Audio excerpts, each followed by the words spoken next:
कि इस वक्त ये हाउस, ये डेमोक्रेसी बाहर जाके एक बड़ा सा बैनर लिखते हैं, जमहूरियत फॉर सेल, रेट 1 अरब से 3 अरब रुपए फी MNA, वो भी यहां पे लिखते हैं। ये रेट जा रहा है जनाब स्पीकर, चबला मारो। और यहां पे जो जिन लोगों का शुक्रिया अदा किया जा रहा था, वहां पे जनाब स्पीकर नामालूम लोगों को भी ये शुक्रिया अदा कर देते तो बहुत बेहतर होता। वो वीगो डालों को भी अप्रिशिएट कर लेते जनाब स्पीकर, जिनके जरिए हमारे 5 लोग हमारे जो हैं वो ज़दकोब करके यहां पे रखे हुए, कोई आपके ऊपर 4th फ्लोर पे रखे हुए हैं, उनको भी उन वीगो डालों का भी जरा शुक्रिया अदा कर लेते, बहुत अच्छा होता। शाहजोर ट्रक, जनाब स्पीकर, ये जो अमेंडमेंट का प्रोसेस है,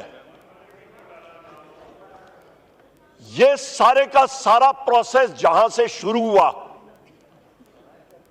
ये एक बदबूदार प्रोसेस है,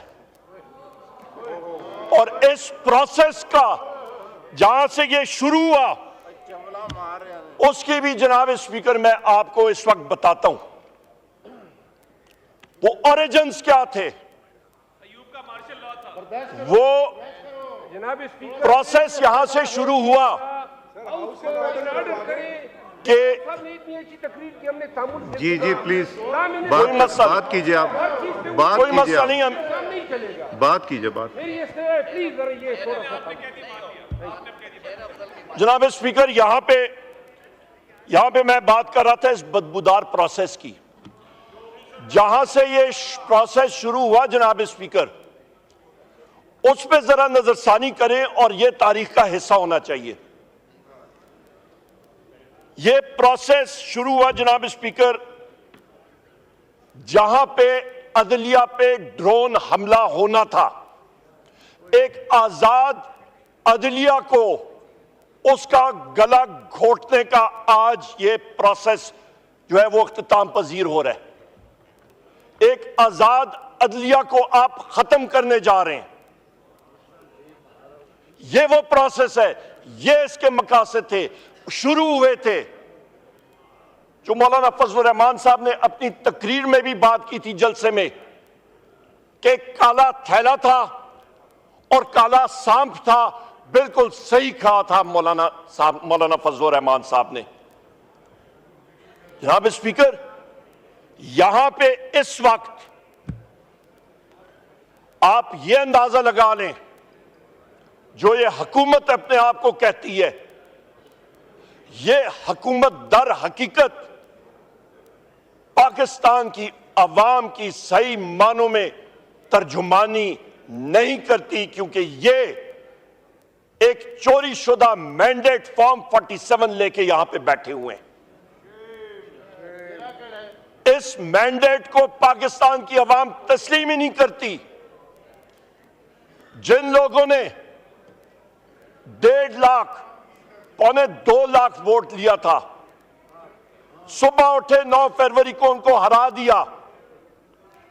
जो लोग लाइटें बंद करके सो गए थे, सुबह उठे वो जीते हुए थे।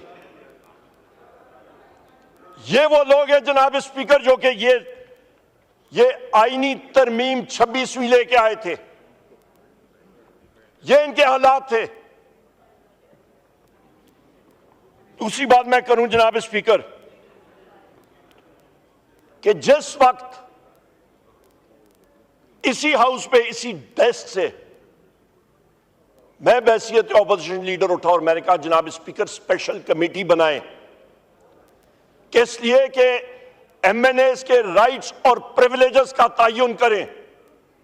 हम लोग वजीर आजम इमरान खान साहब से अडयाला जेल में मिलने जाते हैं, वहां पे प्रिविलेजेस हमारे इस्तेकाक मजरू होता है।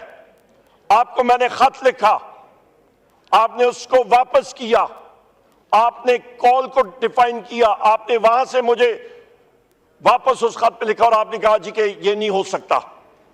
इसी जगह पे मैंने उठ के कहा जनाब स्पीकर आप स्पेशल कमेटी बनाएं, आपके पावर्स में है कि एमएनएस के राइट्स और प्रिविलेजेस हम हो या ना हो, आइन और कानून का हिस्सा होना चाहिए। उसके बाद इसी पार्लियामेंट में आपके वीगो डाले आए, आपके इंटेलिजेंस एजेंसीज के लोग आए, इसी पार्लियामेंट में हमारे एमएनएस को उन्होंने जदकौब किया, इसी पार्लियामेंट के प्रीसेंट से उनको घसीट के ले गए, इसी पार्लियामेंट की बेतौकीरी हुई, इसी पार्लियामेंट की तजलील हुई, इसी पार्लियामेंट को नीचे किया गया, इसी पार्लियामेंट को कमजोर किया। और जनाब स्पीकर, उसके बाद आपने वो स्पेशल कमेटी बनाई। उस स्पेशल कमेटी में आयल के दोनों अतराफ के लोग आए, पर उस कमेटी को जो टर्म्स ऑफ रेफरेंस थी, कानूनदान हमारे यहां पे बैठे, हमारे माहिर हैं कानूनदान के, वो यहां पे बैठे हुए, जब बात होती है लोग कहते हैं जी फ्रेमर्स ऑफ द कॉन्स्टिट्यूशन ने क्या कहा, वो सोच क्या थी जिसकी वजह से आपने कानून बनाया। उस स्पेशल कमेटी की सोच ये थी, उसकी बुनियाद थी जनाब स्पीकर, कि आप तयन करें rights and responsibilities members of parliament का।